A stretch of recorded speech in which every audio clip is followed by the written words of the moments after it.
Bonjour à tous et bienvenue pour ce talk proposé par RSI, les experts du marketing B2B. Bienvenue, je suis Laurent Olivier et je suis ravi de vous accueillir pour parler avec vous de la nouvelle expérience digitale. Pour les sales, pour les marketing, clairement aujourd'hui, que l'on soit en phase de découverte, de négociation, de signature, que ce soit un produit ou un service, l'expérience digitale est un élément clé. On peut parler par exemple de la signature électronique qui s'est répandue aujourd'hui dans beaucoup de démarches de signature de contrat. Pour cet événement, on va vivre vraiment l'expérience jusqu'au bout et on va se retrouver autour de ce tableau, le compositeur digital d'Exsense, et on va vous proposer toute une animation autour, une démonstration même, et les intervenants vont se faire autour de cet écran. Donc ça va être une session très interactive. J'ai tout de suite vous présenter nos invités avec lesquels on va discuter de ces différents sujets de l'expérience digitale. On va commencer donc avec Denis Tellier, qui est CEO de Exsense, Anne Bruno, qui est CEO de Switcho, Xavier Poli, qui est le CEO de GetQuanti, et Iria Marquez, qui est directrice associée de chez Epoca RSI. Et ben donc, on va tout de suite démarrer dans le vif du sujet, et j'appelle avec moi Denis Tellier, cofondateur d'Exsense. Jingle.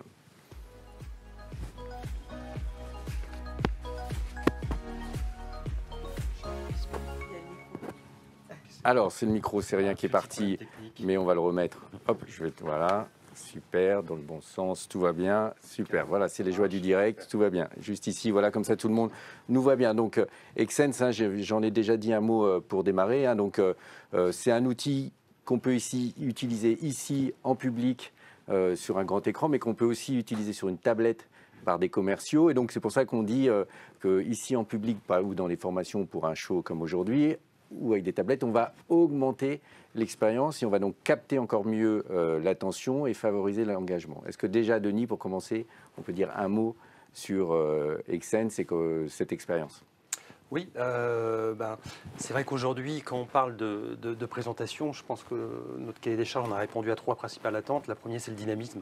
C'est sûr qu'aujourd'hui, on est un peu lassé des PowerPoint plein écran qui défilent et qui sont très longs. On a besoin de personnalisation, c'est-à-dire qu'on a besoin de montrer les écrans les contenus qui sont pertinents par rapport à nos interlocuteurs. Et puis, on a besoin de dialogue, puisqu'on dit aussi qu'un bon rendez-vous commercial, c'est finalement un rendez-vous, c'est le client qui parle plus que le commercial. Voilà, donc c'est ça, c'est avec ce cahier des charges qu'on a développé notre solution de compositeur digital. Alors, juste parce que là, on va être devant l'écran de show, mais comment ça se passe sur une tablette? Moi, ça m'intéresse, dans un rendez-vous. Juste pour expliquer, donc c'est cet élément-là qu'on retrouve dans une tablette? Exactement. Alors peut-être que je peux présenter un peu le produit, comme ça que vous allez comprendre tout de suite comment ça fonctionne. Hop, il est là. Voilà. Alors, déjà, peut-être que même si la marque, le compositeur digital et Exsense n'est pas très connue, vous avez peut-être déjà vu notre solution en regardant la télévision. Il faut savoir que en 18 mois, notre application est devenue le nouveau standard de la présentation tactile en direct sur les chaînes d'information.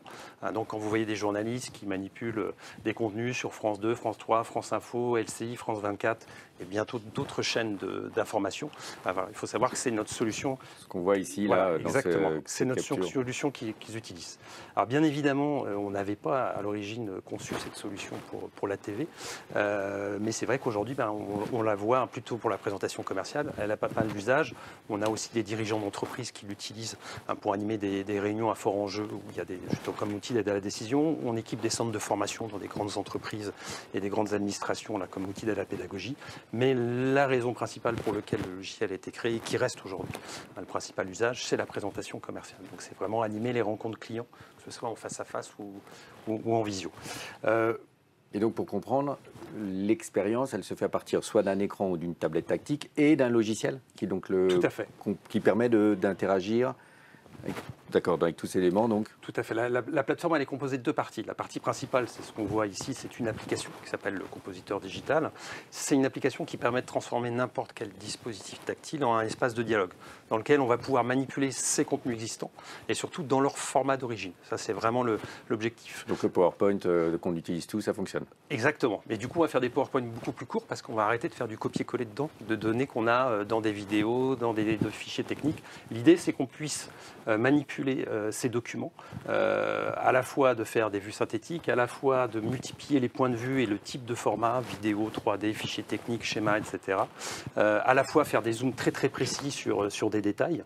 Voilà, et ce qui permet voilà, d'animer, d'engager. Et puis surtout, on passe après en mode co-conception, c'est-à-dire qu'on peut créer du contenu, on peut assembler du contenu, on peut prendre des notes, et puis à la fin, on peut partager l'ensemble de ces contenus. Donc c'est pour ça que dans vos cibles, il y a tout ce qu'on appelle un peu la vente complexe ou vente à valeur ajoutée. Exactement. Où le produit permet d'avoir une vraie interaction avec le prospect, d'écrire, de commenter, c'est ça un des avantages? Exactement, voilà, c'est vraiment l'engagement. Et pour qu'on puisse faire tout ça, on a également une plateforme qui s'appelle le Cloud Excense qui permet de synchroniser. Parce que notre promesse, c'est que le commercial ait tous ses contenus à disposition, quelles que soient les conditions. Donc il peut les manipuler de façon très fluide, il peut les ouvrir instantanément, mais surtout, il peut les utiliser quelles que soient les conditions d'accès réseau.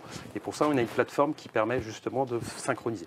Pour vous donner des ordres d'idée de la performance de notre plateforme, chez un de nos clients qui est un gros promoteur immobilier, on synchronise à peu près 12 gigas de contenu marketing tous les jours sur 300 PC de commerciaux. Donc ça veut dire qu'au marketing, on met un jour un document, une brochure ou des conditions tarifaires. Exactement. Dans la nuit, les 300 commerciaux auront la bonne fiche tarifaire à jour. Voilà. Donc ça, c'est bien pour la charte graphique. Nous, marketing, on aime bien que tout soit propre et que les dernières versions des documents soient utilisées. Et aussi sur les aspects tarifaires, légal aussi, j'imagine. Ça doit être important aussi dans plein de cas. Exactement. Et tout ça se fait de façon transparente.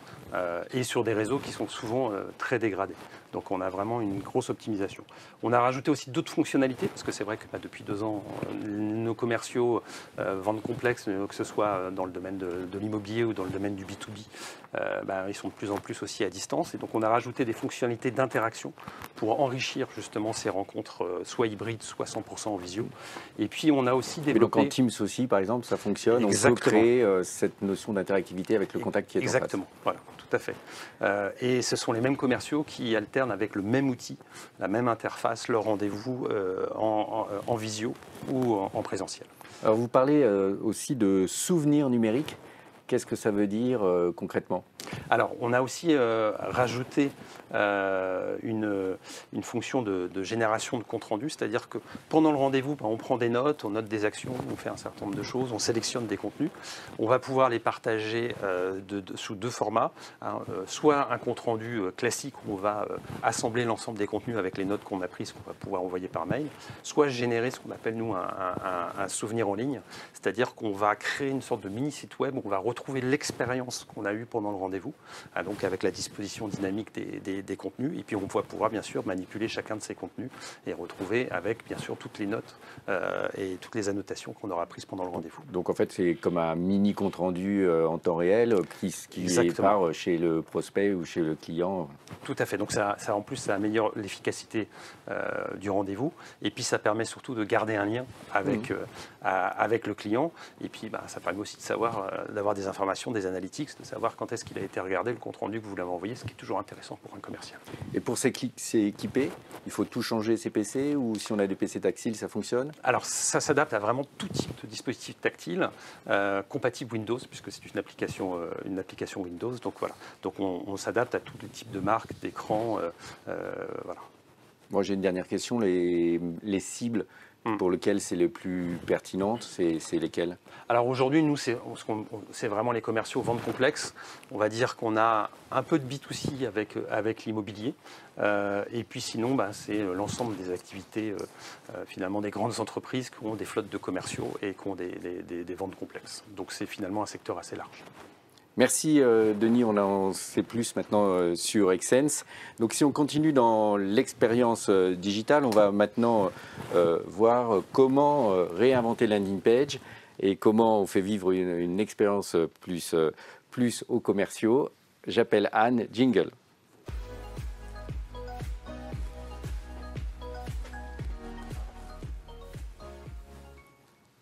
Merci Anne. Donc effectivement, on va parler de l'expérience digitale autour de Switcho. Déjà peut-être comment est née l'idée de Switcho et quels objectifs ça répond? Alors déjà, on se rejoint vraiment avec Denis sur ce point-là, c'est que l'alignement marketing sales, il est nécessaire pour aller plus vite, pour créer des expériences de marque très fortes. Et c'est pour ça que Switcho a été créé, pour créer cette expérience et créer en fait une expérience aussi post-rendez-vous. On va parler tout à l'heure des landing pages. Et bien en fait, c'est de créer cette expérience post-rendez-vous. Et c'est pour ça qu'on a créé Switcho, mettre une expérience post-rendez-vous qui serve aux commerciaux et au marketing. Alors, on peut regarder un peu à quelles questions ça répond. Oui, alors ça, c'est un point qui revient souvent et dans les différents échanges. Cette notion d'expérience sans couture en B2B, elle est absolument clé. Et la question qu'on se pose, c'est mais pourquoi finalement? Pourquoi elle est clé? Et pourquoi elle est clé? Tout simplement parce que l'expérience, c'est aussi ce qui va nous permettre d'assurer le closing, de pouvoir en fait générer de la préférence de marque. Et c'est ce pourquoi travaille le marketing sur son image, sur les offres produits, sur les segments de marché. Donc on va en fait travailler sur ces points-là. Alors concrètement, moi j'aimerais qu'on explique peut-être voilà, les usages et les résultats en termes même de chiffres. Oui, parce qu'on est très axé sur la métrique, sur la data. Les usages, c'est en prospection. Ça va être aussi pour accélérer le déploiement sur des segments de marché parce qu'on doit se spécialiser quand on avance en fait sur des cibles spécifiques. Et puis, dans les stratégies ABM, on va aussi aller chercher sur des comptes clients de la vente complémentaire, du cross-sell par exemple ou de l'upsell. Et aujourd'hui, clairement, c'est l'efficacité, c'est ce qu'on voit ici, c'est cette efficacité commerciale et marketing qui fait gagner du temps sur des tâches de chronophage. Ça, c'est ce que nos clients nous ramènent, donc nous rapportent, c'est 20% d'efficacité. C'est aussi de la génération de leads, puisqu'on a cette capacité au sein de l'outil, comme le ferait une landing page, à créer et à générer des nouveaux leads. Et puis toute la partie donc valorisation des offres pour aller chercher en fait plus de valeur ajoutée au sein d'un compte. Alors nous, effectivement, chez RSI, on utilise Switcho dans les campagnes ABM de nos clients, dans cette idée de créer des espaces personnalisés. On peut peut-être expliquer à quoi ça ressemble, montrer à quoi ça ressemble, ouais. Anne. Voilà, donc un écran tel qu'il se présente. On va l'agrandir pour que tout le monde voit bien. Switcho, donc personnalisé. Donc là, on va dire, c'est nous qui aidons RSI, notre client, à cibler lui-même un de ses prospects qui est dans le médical. Donc on va créer un espace où on va pouvoir personnaliser le design et rajouter donc tout un tas de contenus personnalisés à ce compte qu'on cherche à cibler. Donc que ce soit des PDF, des PowerPoint, des vidéos, et on crée un écrin, on pourrait dire, dans lequel on va effectivement mettre à disposition ce contenu. Oui, c'est vraiment... l'idée, c'est de vous faire gagner du temps et de faire gagner du temps à nos clients pour créer ce parcours. Créer ce parcours qui est très clair pour le client final, finalement, avec des éléments qui vont être multimédia. On a vraiment aujourd'hui cette nécessité pour le marketing de pouvoir embarquer des URL, de pouvoir embarquer des vidéos, des images. On a des clients qui font de la vidéo haute définition. Donc en fait, ça, c'est effectivement ce qu'on va pouvoir retrouver dans cet espace. Finalement, cette landing page d'accueil, cet écrin pour le client. Et en fait, il va avoir plein de fonctionnalités et plein de bénéfices complémentaires pour justement aller chercher une expérience supplémentaire. Typiquement sur ce point-là, je vais citer 4 points clés. Le premier, en fait, c'est de pouvoir ici, hop, je le remets au centre, avoir une relation qui soit vraiment riche et personnalisée. Ça veut dire qu'on va bien pouvoir sécuriser des contenus, mais aussi les personnaliser. Hein, c'est le but de cette démarche commerciale, pour que ce soit simple et vraiment le plus proche de la réalité du client. Le deuxième point, c'est cette donnée d'engagement. La donnée d'engagement, en fait, elle permet, grâce à cette page en fait d'accueil, cet écrin, de comprendre quels sont les sujets, quels sont les points d'intérêt, et puis surtout de découvrir aussi peut-être des interlocuteurs qui interviennent à des moments donnés du cycle. Donc ça c'est clé en ABM, notamment d'avoir tout ce suivi-là, et c'est là où on n'a pas besoin de créer de formulaire parce que tout va être sécurisé, on va créer des règles de visualisation qui peut être par exemple le nom de domaine, et donc on va pouvoir comprendre qui dans les sociétés viennent, mais notamment pour télécharger, voilà. Et donc ça, ce qui nous aide à mesurer l'engagement dans une campagne ABM. Exactement. Et ce qu'on va voir aussi, je vous parlais tout à l'heure de la génération de leads, c'est qu'on va pouvoir cartographier des comptes. Donc on va vraiment pousser le schéma pour en fait comprendre dans un cycle de vente, où on est également sur des ventes complexes, en fait comprendre qui interagit quand. Et effectivement, cette notion d'engagement qu'on va prendre par rapport au comportement, c'est vrai qu'un directeur, par exemple, commercial qui va télécharger un devis, ça ne va pas être la même notion d'engagement que quelqu'un qui va juste regarder une petite vidéo démo quelques secondes et qui ne va pas la finir. Donc on va pouvoir aussi comprendre, déterminer des interlocuteurs cachés dans le cycle et comprendre exactement où ils en sont. Et enfin, quelqu'un qui télécharge les conditions générales de vente ou d'achat, là on peut se dire que le prospect avance vraiment dans un cycle où il va bientôt se convertir. Et c'est souvent ce qu'on voit d'ailleurs parce que dans les ventes complexes, on a des interlocuteurs qui sont clés autour de la partie juridique, autour de la DSI et des sécurités des données par exemple. On sait très bien que quand on arrive à ce moment-là, c'est vraiment qu'on avance, donc c'est un très bon exemple. Et pour finir, parce que c'est un point qui nous tient à cœur et qui est aussi très différenciant, c'est qu'on a vraiment mis au cœur dès la création de l'outil en fait l'impact digital. Donc on va vraiment essayer de minorer au maximum l'impact digital grâce à des ciblages de communauté, grâce à des partages qui sont optimisés. On a une démarche qui est très particulière, qui s'appelle l'Atomic Content, qui est vraiment très spécifique, et l'éco-conception de la solution. Donc voilà, c'est aussi quelque chose qui est très ancré, qui pour nous a du sens, et pour nos clients, marketeurs ou commerciaux, qui a aussi beaucoup de sens.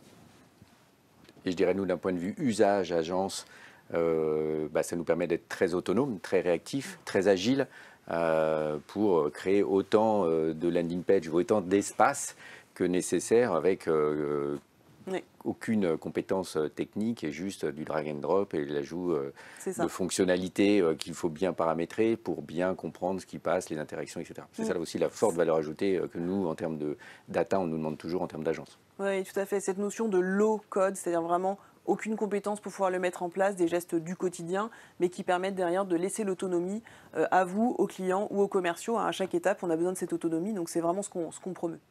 Merci beaucoup, je pense que c'était très clair. On va passer à la troisième partie avec GetQuanti où on va parler là encore de comment personnaliser. Et j'accueille Xavier, jingle.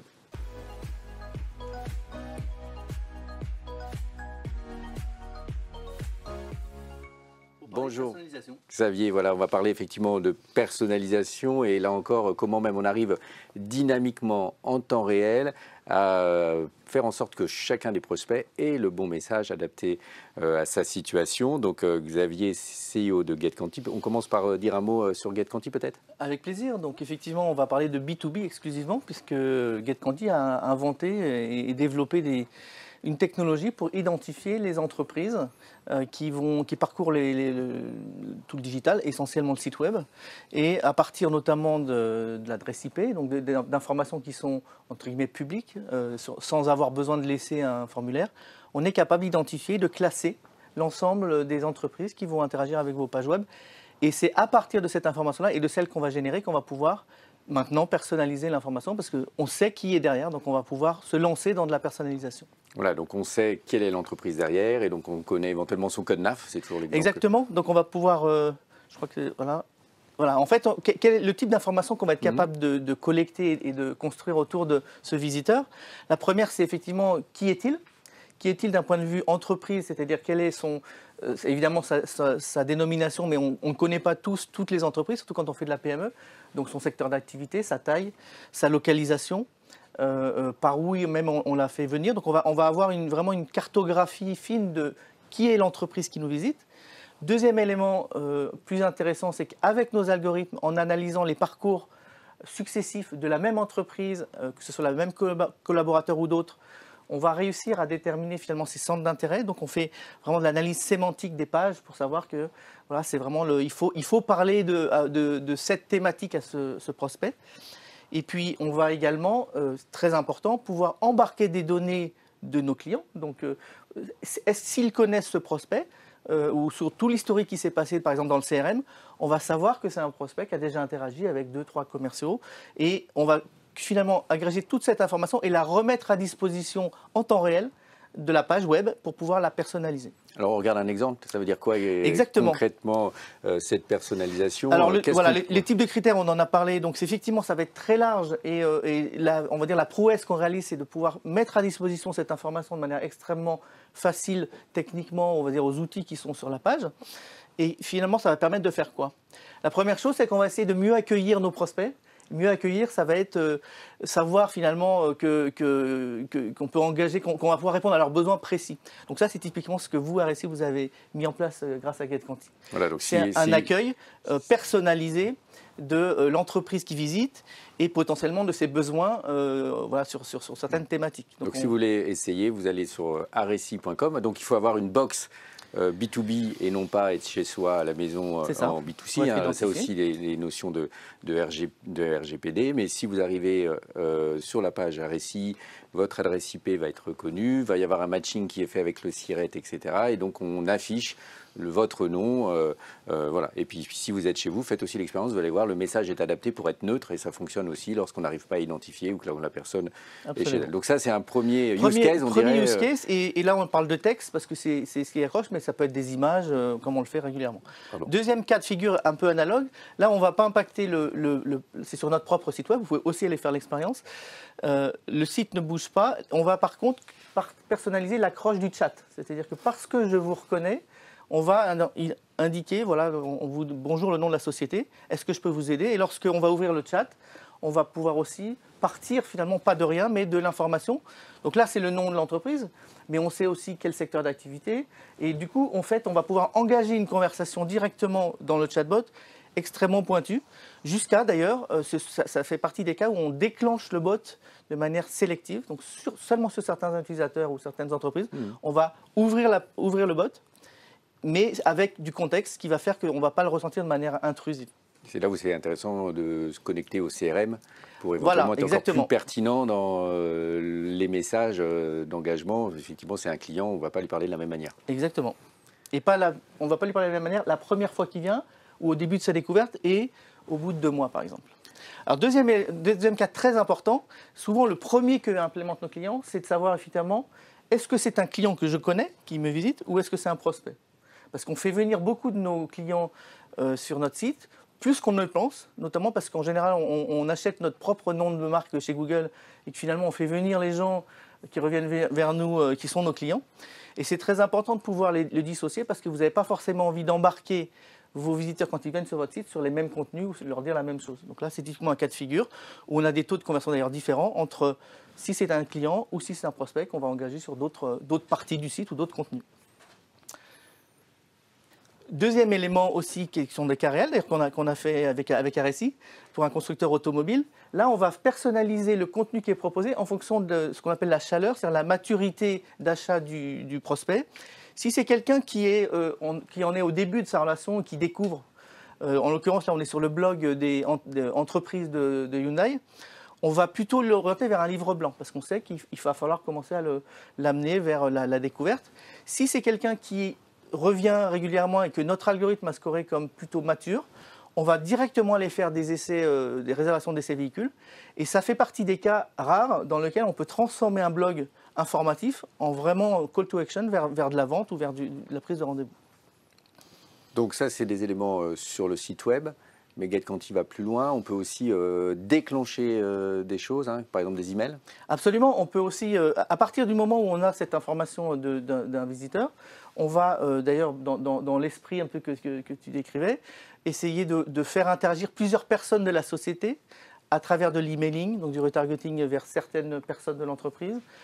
LinkedIn maintenant, on vient de pouvoir intégrer le retargeting LinkedIn. Donc l'idée c'est qu'on va créer finalement pour chaque visiteur qui nous intéresse, après un tri, des scénarios d'engagement. Et à chaque fois que les gens vont revenir, potentiellement ils vont avoir une expérience différente. On va créer une boucle comme ça d'amélioration de la relation. D'où une expérience digitale plus personnalisée, donc plus performante en termes de ROI, de conversion, on voit même des chiffres. Voilà, et donc là typiquement on est aussi sur des cas où on va, là c'est un cas qu'on avait fait pour Microsoft, pour HP, qui en fait au moment du changement d'OS voulait absolument cibler les entreprises de moins de 250 et les faire migrer de manière volontaire. Donc spécifiquement les gens qui étaient sur l'OS précédent, on est allé leur présenter une invitation à basculer. Ça a extrêmement bien fonctionné. Et là, on est sur des cas de figure où effectivement, par rapport à... c'est très utilisé pour aussi faire un geste commercial vers une population extrêmement pointue. Donc ça, c'est ce que connaissent bien les e-commerçants. Quand on a des gens qui sont dans un funnel d'achat, il y a des gens qui vont aller jusqu'au bout naturellement, on ne veut surtout pas les dériver. Puis il y en a qui, effectivement, il faut les inciter, il faut leur donner un peu une réduction. Donc là, typiquement, on a défini avec le client que c'était les garagistes sur Mister Auto qui présente des accessoires automobiles. Ils voulaient spécifiquement les embarquer dans un tunnel professionnel. Donc exclusivement sur les garagistes, on présente sous forme de bandeaux, de pop-up, des incitations avec une offre exclusive qui du coup a des taux de conversion extrêmement importants puisque parce qu'on va la présenter qu'à, mettons, 5% de la base, on va pouvoir faire peut-être 10 ou 15% de réduction, au lieu d'avoir une espèce de promotion pour tout le monde et qui n'intéresse personne. Et ça, GetQuanti on arrive à identifier et afficher spécifiquement sur ces populations-là. Alors moi, j'ai une question RGPD. Oui. Comment ça se passe pour qu'on respecte tous effectivement la contrainte RGPD et aujourd'hui, dans un monde sans cookies? Alors justement, le RGPD donc, qui contraint énormément notamment l'utilisation de données, déjà données collectées par ailleurs, interdit finalement d'utiliser des données collectées par ailleurs. Ce qui est intéressant avec GetQuanti, c'est des données qu'on collecte sur le site lui-même. En fait, les informations qu'on va enrichir sont de type entreprise et pas du tout individuel. Donc ça ne pose pas de problème d'un point de vue RGPD. On va se concentrer sur ce qui vient sur son site et apporter de l'information publique, parce que c'est des informations au niveau de l'entreprise. Après, effectivement, quand on va avoir on va vouloir faire des scénarios qui vont descendre peut-être sur des notions individuelles, on va être derrière les outils de consentement classiques et ça se passe comme toute opération marketing. Effectivement, si la personne n'accepte pas, effectivement, on respecte son choix et sinon, voilà, c'est un élément. Alors, on voit d'autres exemples pour continuer un peu, parce que c'est un peu intéressant de se projeter sur ce qu'on peut faire. Je faisais le point ce matin, on a actuellement à peu près 60 campagnes qui tournent, donc 60 clients qui utilisent des campagnes personnalisées. On en a fait plus de 150 à date. Et typiquement, voilà, on va avoir des business cases qui vont être distribués en fonction de l'activité du client. Donc effectivement, quand vous avez une activité riche, quelqu'un qui va travailler dans l'immobilier, plutôt que de lui présenter et qu'il navigue tout seul vers les bons contenus, si vous lui proposez spontanément je travaille avec tes concurrents, avec des gens de ton secteur, il va forcément être plus intéressé. Et donc vous allez augmenter votre taux de conversion. Et par rapport à la problématique RGPD, c'est aussi une excellente manière de faire de l'opt-in, d'embaser des nouvelles personnes de ces secteurs, parce qu'on leur propose un contenu qui les intéresse. Voilà, on avance avec d'autres exemples. Et effectivement, ça c'est un cas récent dans lequel vous avez certainement ce cas de figure, professionnels, collectivités, revendeurs, donc des populations en fait qui viennent sur votre site pour des besoins différents, sur lesquels vous allez pouvoir spécifiquement les amener vers... Et vous êtes allé plus loin avec la vidéo. Et ça, c'est le futur. Donc voilà. Le futur, c'est l'IA qui, en temps réel, réimpacte des contenus. Donc je pourrais vous partager une page, elle est là, dans laquelle vous pourrez tester, où on génère de la vidéo personnalisée en temps réel, dans lequel non seulement les contenus à l'intérieur de la vidéo vont être personnalisés, la voix qui décrit, intègre les éléments qui lui sont fournis, donc ça fait une expérience extrêmement personnalisée. Et on travaille actuellement beaucoup sur les aspects IA, OpenAI, pour aller jusqu'à personnaliser les accroches, donc générer des premiers emails, des premières tentatives d'accroches qui vont être extrêmement personnalisées. Bon, on sait qu'il faudra réinviter Xavier pour en savoir plus et découvrir avec plaisir. Des nouvelles solutions, de nouvelles use cases avec GetQuanti. Merci. Et pour terminer, on va évoquer le mobile qu'on a tous les jours dans notre poche. Donc, qu'est-ce qu'on peut faire avec le téléphone mobile pour aller plus loin dans l'expérience et dans la personnalisation? J'appelle Iria Marquez. Jingle.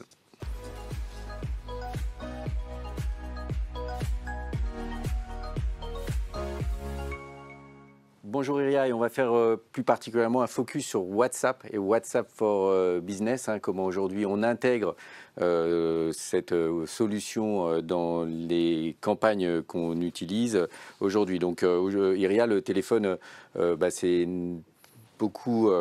voilà, on l'utilise déjà pour des SMS typiquement, voilà, mais avec WhatsApp on va aller plus loin. Alors peut-être déjà commencer, WhatsApp for Business, c'est quoi la différence? Peut-être dire un mot... Bien sûr. Bonjour Laurent. Vous connaissez WhatsApp. C'est vraiment une application qui est croissante dans son usage en France. Et quand je dis croissante, tu disais on utilise le téléphone. Aujourd'hui, en moyenne, je pense que nous ici, on dépasse largement la moyenne, mais on estime à 220 fois par jour le nombre de fois où on ouvre notre smartphone. Ce qui est intéressant dans ce 220 fois, c'est que si vous vous souvenez de ce que vous avez fait jusqu'à présent, là, depuis que vous vous êtes levé jusqu'à présent, vous verrez que vous êtes allé chercher de l'information qui vous est utile, vous êtes allé chercher des fonctions qui vous facilitent la vie. Le GPS, la météo, des choses qui sont utiles. Eh bien, WhatsApp Business, on va essayer de faire un peu la même chose. Alors, Laurent, tu disais, la différence entre les deux, on commence par ça. Vous connaissez WhatsApp et vous l'utilisez pour votre usage personnel. Le premier intérêt de WhatsApp Business, c'est que c'est globalement, vous comme cible, vous utilisez la même application. Vous allez être contacté par votre cousin, votre famille, vos amis et par une entreprise. Donc, on reste dans un univers en termes d'expérience. On a parlé beaucoup d'expérience. Ça ne change rien pour l'utilisateur final. Ça ne change rien. Tu cliques sur ta même appli et tu vois des messages perso et des messages pro. Qu'est-ce qu'il y a néanmoins comme différence? Alors, je vais utiliser ça parce que j'adore. C'est pour ça, dans la solution Xsense, il y a le stylo, ça sert aussi. Donc, on a un petit logo qui est différent. Pas pour vous qui recevez les messages, il faut bien distinguer les choses, mais pour l'entreprise qui va communiquer avec vous, sa cible, avec WhatsApp Business. Donc l'entreprise, elle va créer un compte de WhatsApp Business, qui est une application différente. Dans les similarités, le design, la plateforme, l'usage, rien ne change, c'est aussi un des gros intérêts. En revanche, on commence à changer quand on est dans la partie profil. Nous, quand on crée un compte WhatsApp, on met notre nom, une photo qu'on estime chouette pour cet usage-là. Là, ici, en entreprise, on va pouvoir aller évidemment beaucoup plus loin en rentrant dans le profil, évidemment, les données de contact, on ne va pas les oublier, mais aussi éventuellement des catalogues produits, des informations plus corporate sur l'entreprise, et ça change beaucoup de choses. La sécurité, c'est la même, donc pour rappel, les messages sont encryptés, on sait tous ça. On verra tout à l'heure sur peut-être, Laurent, si on aborde les sujets d'RGPD notamment, que ça remet entre les mains de l'entreprise la responsabilité de ce qui fait de la donnée. Les messages, ils sont illimités. Alors, je vais tout de suite à un petit mot qui est ici. C'est qu'en B2B, la plateforme que vous allez utiliser de WhatsApp Business, elle est gratuite et les messages sont eux-mêmes gratuits. C'est-à-dire que vous n'avez pas un routage, tu parlais de SMS, quand à l'intérieur d'une plateforme de marketing automation ou d'une plateforme dédiée à l'envoi de SMS, vous payez la licence de la plateforme et vous payez l'envoi des emails à l'email, à l'unité. Si pas le cas. Donc là, l'envoi des messages est gratuit. Exactement. Et ensuite, on a tout un ensemble de petites fonctionnalités, de petites choses qui sont à l'avantage de la marque et à l'avantage du marketing. Ça reste dans WhatsApp Business un outil marketing à la fois pour les clients et pour les prospects. Et donc, on peut labelliser les contacts, c'est-à-dire différencier dans sa base les contacts clients et les prospects, par exemple. On parlait tout à l'heure avec Xavier de traitements différents. Là aussi, on peut le faire et avoir à la fois des messages, des informations et un ton de rédaction différents avec les uns et les autres. On a tout un petit ensemble de choses qui peuvent paraître anecdotiques, mais quand on administre WhatsApp Business, c'est extrêmement utile, qui sont des petits raccourcis. On va appeler ça des raccourcis clavier. Vous tapez merci et ça écrit nous vous remercions etc. La formule de politesse se construit automatiquement. Et vraiment raccourcis comme on peut les faire sur nos smartphones. Les messages d'absence évidemment, et puis des messages de bienvenue automatiquement. Vous envoyez un message, votre interlocuteur répond, bien automatiquement on va générer un message qui dit merci beaucoup de votre intérêt, etc. Donc ce qui change aussi beaucoup, c'est toute la notion de data, de tracking. Et ça, c'est super important. Là, il y a deux choses qui sont vraiment importantes quand on arrive en post-opération, post-message. C'est effectivement ces statistiques et c'est la capacité, on a cessé d'en parler depuis le début de ce webinaire, c'est aussi la capacité de WhatsApp Business à se greffer, à s'interconnecter avec le CRM. Donc c'est gratuit. La data est cryptée. C'est plein de facilitations. Néanmoins, il gagne l'argent comment, monsieur Facebook, Meta? Alors, pour l'instant, le business model de WhatsApp Business est un peu confidentiel. D'accord. Et je pense qu'il y aura, de la part de Meta, certainement des fonctionnalités. Usages, en fait, on connaît tous le terme de freemium. Voilà. Donc, il faudra certainement se préparer à ça. Pour l'instant, moi, je dirais, profitons-en. Oui, et puis on voit dans d'autres pays où l'usage de WhatsApp s'est encore plus développé, où quasiment... Alors, oui, exactement. Hop, voilà, on va le faire merci. Et oui, on parlait des usages. je disais 220 fois, on ouvre son smartphone. On l'utilise évidemment beaucoup pour les messageries. Hein, c'est vraiment un élément extrêmement important. Le monde est très inégal en termes de messagerie. À noter simplement que l'Amérique du Sud, si vous communiquez ou si vous vendez des produits en Amérique du Sud, vous pouvez les vendre directement sur WhatsApp. C'est un grand standard. Donc c'est là où est le vrai modèle économique de demain. C'est qu'effectivement, WhatsApp se transforme quasiment comme un site e-commerce. J'exagère un peu dans la formulation. Une fonction de e-commerce, en tout cas, très clairement. Ici, vous voyez que la France reste encore très Facebook, mais la porosité et la capacité à gérer des multi-communautés pour nous, utilisateurs, qui est une capacité beaucoup plus simplifiée sur WhatsApp que sur Facebook, va certainement faire grandir et peut-être faire passer dans le vert la France à l'avantage de WhatsApp. Et concrètement, dans une campagne marketing, on va dire, ou de service, comment on l'utilise? Comme on remplace le SMS, on confirme quelque chose? Jusqu'où on peut aller? Alors, on peut aller jusqu'où on veut. En revanche, il y a un certain nombre de précautions.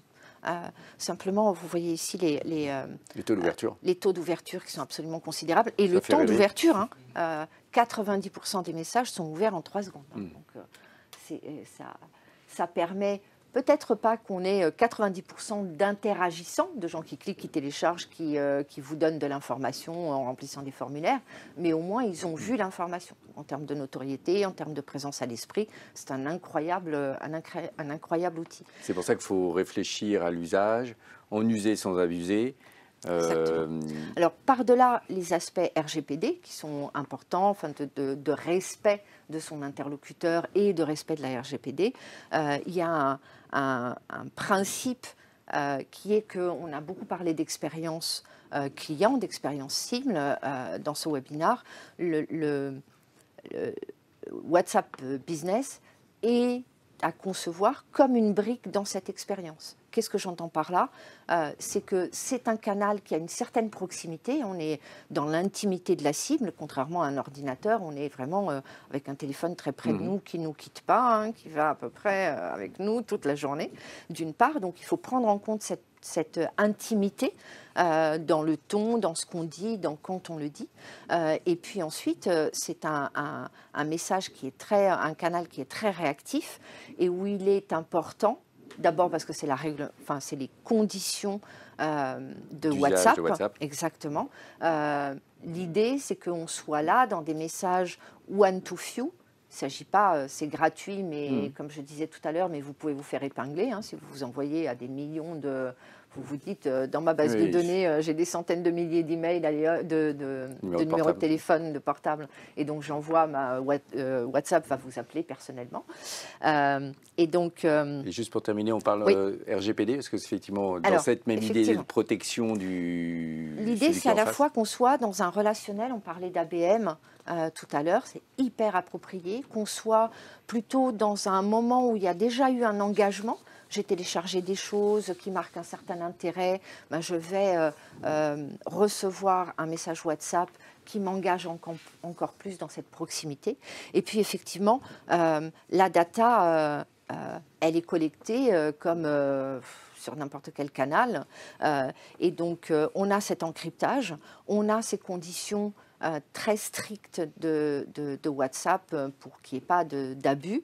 Et puis, il y a néanmoins un moment, c'est un canal d'échange, donc il est important de respecter vos règles des RGPD, en tout cas celles que votre DPO vous demande de respecter. Il ne faut pas oublier qu'on va amasser énormément de data. On a de la statistique derrière, etc. etc. Et donc, il faudrait vraiment être super prudent avec ça. Moi, pour conclure, je dirais qu'il faut vraiment le concevoir comme un échange à un moment donné de la relation. Donc vraiment, travailler sur le type de relation qu'on a et qu'on veut avoir et qu'on veut prolonger. Choisir le bon moment, ce n'est pas n'importe quand dans la relation avec la cible. Hein. D'abord parce qu'on a dit one to few et pas one to a lot. Et puis, dernier point, effectivement, cette donnée à utiliser avec parcimonie, mais aussi à utiliser dans le parcours, c'est-à-dire qu'une fois qu'on l'a collecté sur WhatsApp, en faire quelque chose d'autre ailleurs, notamment dans le CRM pour aider les commerciaux. On a cessé d'en parler aujourd'hui. Merci Ria. Donc, nouveau canal à explorer dans les bonnes règles de l'art. Mais merci pour ces nouvelles idées. Merci à tous qui nous avaient suivis. Ah ben donc on l'a vu, hein, on le sait, on n'a qu'une chance dans une approche commerciale ou marketing. Hein. Voilà donc 4 idées, 4 solutions qui permettent d'être encore plus forts dans l'expérience et dans la personnalisation. Donc merci à nos invités, merci aux équipes du Studio Victoire qui ont fait en sorte qu'on vive une expérience ici en présentiel et à distance avec Exense et son compositeur digital. Merci de votre attention et à très bientôt. Merci.